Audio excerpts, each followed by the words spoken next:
चलो बच्चों, ट्रांसक्रिप्शन देख चुके हैं हम। डीएनए से क्या बन जाएगा? आरएनए।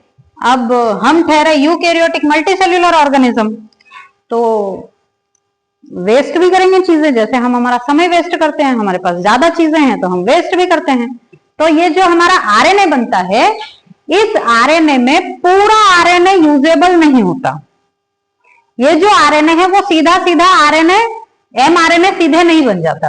उस एमआरएनए के पहले डीएनए से बनता है बेटा एचएनआरएनए, और इस एचएनआरएनए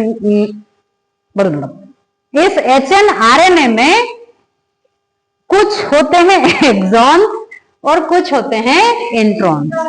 जो एक्सॉन्स होते हैं वो यूजेबल पार्ट होते हैं, और जो इंट्रॉन्स होते हैं वो यूजलेस पार्ट होते हैं। नाम उल्टा रख दिया है ना, एक्चुअल में इंट्रॉन्स अंदर आना चाहिए, एक्सॉन्स बाहर जाना चाहिए, पर यहाँ हो गया उल्टा, है ना। बायो नई नई चीजें इजाद करते करते ना उल्टे उल्टे काम कर देते हैं। ठीक, तो हमको क्या करना है, इन एक्सॉन्स को तो जोड़ के रखना है, और इन इंट्रॉन्स को हमारे आरएनए से हमको बाहर करना है।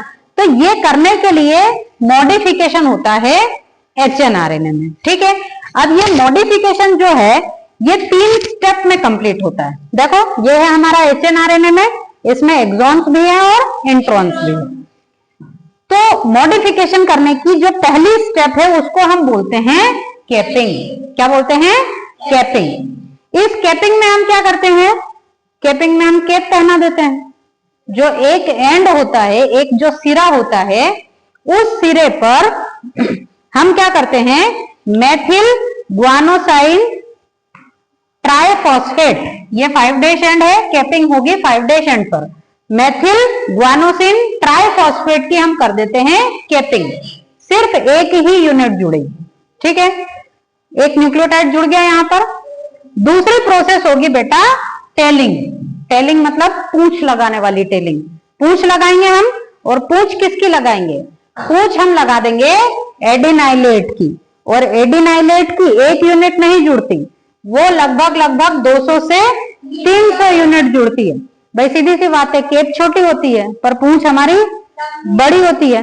ठीक है, तो पूंछ पर जो हम एडिनाइलेट लगा रहे हैं उसकी करीब करीब 200 से 300 यूनिट ऐड कर रहे हैं। ठीक, 2 स्टेप हो गई, कैपिंग हो गई, टेलिंग हो गई। तीसरी स्टेप में क्या होता है बेटा? तीसरी स्टेप कहलाती है स्प्लाइसिंग।